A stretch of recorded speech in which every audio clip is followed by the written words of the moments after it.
మరలా సమకూర్చబడిన జనులు వీళ్ళు. యేసు ప్రభు వారు చనిపోయిన తర్వాత సరిగ్గా 40 సంవత్సరాలకి, అనగా క్రీస్తు శకం 70వ సంవత్సరం, టైటస్ అనే చక్రవర్తి వచ్చి ఇజ్రాయెల్ దేశం మీద, ఇజ్రాయెల్ ప్రజల మీద దాడి చేసి ఇజ్రాయెల్ దేశాన్ని నాగలతో దున్నాడు. రక్తం ఏరులై పారిందంట. అలా భయంకరంగా వాళ్ళని చిత్రహింస చేసి అందరిని చంపేస్తే యూదులు ఆ రోజున ప్రపంచ దేశాలు చెదిరిపోయారు. ప్రపంచ దేశాలు చెదిరిపోయి అనేక దేశాలు తలదాచుకున్నారు. అలా వచ్చిన వారిలో మన ఇండియా కూడా వచ్చారు చాలా మంది. దేవునికి స్తోత్రం.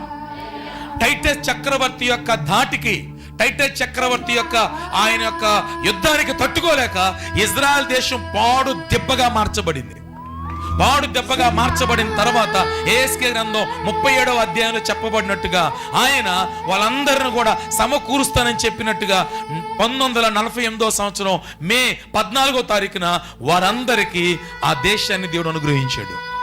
స్వతంత్ర దేశంగా అనౌన్స్ చేయడం జరిగింది. Praise the Lord. అప్పటిదాకా ఆ దేశం ఎలాగుంది? పాడుగా, నిర్జనముగా, ఎందుకు పనికిరాని దేశంగా ఉంది. అలాంటి దేశంలో వాళ్ళు మరలా సమకూర్చబడ్డారు. చప్పలు కొట్టండి అందరూ. Praise the lord.